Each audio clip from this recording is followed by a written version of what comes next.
फिर से गाजा युद्ध भड़काने लगा।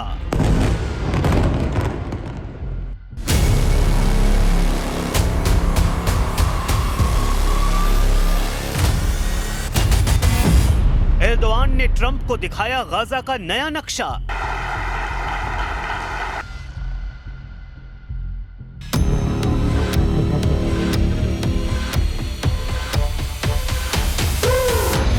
अब अंकारा मिसाइल से जलेगा इजराइल। इतनी कोशिशों के बाद इजराइल हमास का बारूदी टकराव रुका, लेकिन तुर्की के राष्ट्रपति एर्दोआन को यह बर्दाश्त नहीं हो रहा। नेतन्याहू से दुश्मनी की सनक में एर्दोआन ने फिर से गाजा में बारूदी बिसात बिछा दी है। तुर्की जो चाहता है उसे सुनकर ही पीएम नेतन्याहू भड़क गए हैं। वहीं प्रेसिडेंट ट्रंप ने भी हमास की बर्बादी की बात फिर से दोहराई है। Is the deadline you're going to put on that before you take action? Pretty quickly. A reasonable period of time.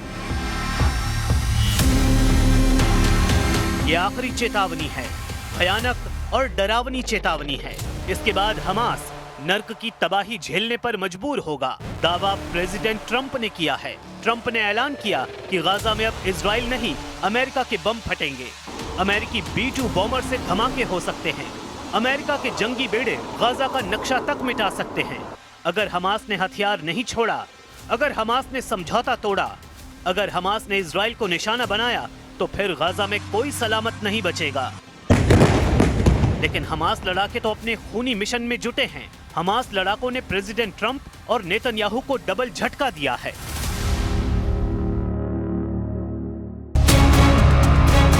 Hamas का खूनी नरसंहार देख दहल गए ट्रंप। 52 लाशें बिछाकर हमास लड़ाकों ने गाजा पर कर लिया कब्जा। इजराइल को मुर्दा बम से जलाएगा हमास। युद्ध अभी ऑन है। हमास का बैकअप ईरान है। हमास ने फिर से खून खराबा शुरू कर दिया है। फिर से बारूदी तांडव मचने लगा है। हमास ने सरेआम गद्दारी की सजा दी है। हमास ने 1-2 नहीं 52 को मौत के घाट उतार दिया है। हमास ने नेतन्याहू और ट्रंप के लिए नया वॉर ट्रैप बना लिया है। हमास के हाहाकारी बदले ने ट्रंप के होश उड़ा दिए हैं। प्रेसिडेंट ट्रंप इस कदर गुस्से में हैं कि उन्होंने पहली बार अमेरिका के गाजा युद्ध में सीधी एंट्री की धमकी दे डाली है। ट्रंप ने ये तक कहा कि अगर हमास ने हथियार नहीं छोड़े तो अमेरिकी हथियारों से हमास का सफाया होगा। We want disarm, and they will disarm, and if they don't disarm, we will disarm them. And it'll happen quickly and perhaps violently. Trump ने हमास का हॉरर वीडियो जब से देखा है, उनका दिमाग गर्म हो गया है। हमास लड़ाकों ने गाजा पट्टी में गद्दारी के आरोप लगाकर 8 लोगों को सरेआम गोलियों से भून डाला है। हमास की खूनी सनक के वीडियो ने नेतन्याहू की टेंशन भी बढ़ा दी है। वीडियो में हमास लड़ाकों ने 8 लोगों को बुरी तरह से पीटा। बाद में इन लोगों की आंखों पर पट्टियां बांधकर सड़क पर घुटनों के बल बिठाकर गोलियों से छलनी कर दिया। ट्रंप ने हमास के कत्लेआम को गाजा में गैंग वॉर का नाम भी दिया है। Going to disarm, and initially speaking, they needed. They did take out a couple of gangs that were very bad, very bad gangs, and they did take them out, and they killed a number of gang members, and that didn't bother me much. Israel defence force के Gaza पट्टी से जाने के बाद से Hamas ज्यादा से ज्यादा इलाके पर कब्जे में जुट गया है। हमास ने दगमूश कबीले के साथ भिड़ंत में भयानक हमले किए हैं। इजरायली मीडिया नेटवर्क येनेट न्यूज की रिपोर्ट के मुताबिक हमास लड़ाकों ने दगमूश कबीले के 52 लोगों को मार डाला है। हमास के नए हमलों के बाद इजराइल ने आरोप लगाया है कि लड़ाका ग्रुप युद्ध विराम समझौते की शर्तों का उल्लंघन शुरू कर चुका है। हमास ने इजरायली बंधकों के शवों में धोखाधड़ी की है। गाजा पीस प्लान के मुताबिक हमास ने इजराइल को 4 मृत बंधकों के शव लौटाए थे। हमास ने मृतक बंधकों के जो शव लौटाए थे, उनमें से एक शव इजरायली बंधक का नहीं है। इजरायली बंधक बताकर जो शव भेजा गया वो गाजा के किसी आदमी का है। हमास की इस हरकत के बाद इजराइल ने तेवर सख्त कर लिए हैं।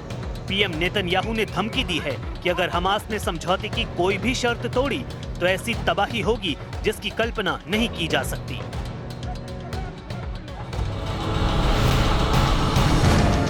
इजराइल की तरह हमास ने भी नेतन्याहू पर पीस डील तोड़ने के आरोप लगाने शुरू कर दिए हैं। यानी दोनों खेमे में फिर से बारूदी टकराव का माहौल बनाया जा रहा है। उधर खाड़ी में युद्ध विराम समझौते के जश्न में दो ताकतवर देशों के दूर रहने के सिग्नल खतरनाक बताए जाने लगे हैं। गाजा युद्ध विराम का जश्न मनाने के लिए दुनिया भर के नेता मिस्र के शर्म अल शेख में जुटे, लेकिन सऊदी अरब के क्राउन प्रिंस मोहम्मद बिन सलमान और यूएई के राष्ट्रपति मोहम्मद बिन जायद अल नहयान वहां नहीं पहुंचे। प्रिंस सलमान और प्रेसिडेंट जायद अमेरिका के सबसे भरोसेमंद दोस्तों में से एक माने जाते हैं, जिन्होंने गाजा पीस डील के जश्न से दूरी बना ली है। मतलब खाड़ी मुल्कों में गाजा शांति समझौते को लेकर सब कुछ ठीक नहीं है।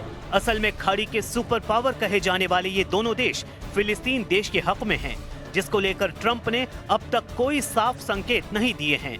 उधर तुर्की के राष्ट्रपति एर्दोआन ने एक नया बखेड़ा खड़ा कर दिया है। एर्दोआन ने ट्रंप से मांग की है कि वो 1967 में तय हुई सीमा के आधार पर फिलिस्तीन देश को मान्यता दें, वो भी जिसकी राजधानी पूर्वी यरूशलेम हो।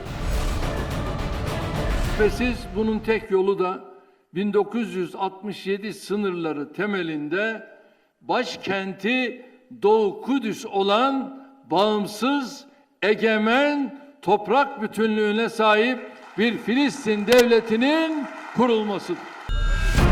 तुर्की ने ट्रंप की टेंशन बढ़ाने वाली चाल चल दी है, मगर एर्दोआन के मंसूबे पूरे होने की कोई उम्मीद नहीं। प्रेसिडेंट ट्रंप इस कोशिश में है कि इजराइल को ज्यादा से ज्यादा मुसलमान देशों से मान्यता दिलवाई जाए। ट्रंप ने इजराइल की संसद में दिए भाषण में ईरान को भी ये ऑफर दिया है। ट्रंप ने कहा कि अगर ईरान इजराइल को मान्यता देता है और आतंकवाद खत्म करता है तो उससे डील मुमकिन है।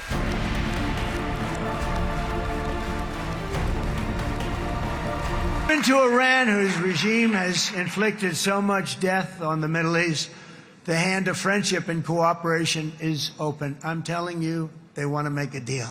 That's all I do in my life. I make deals. I'm good at it. I've always been good at it. And I know when they want.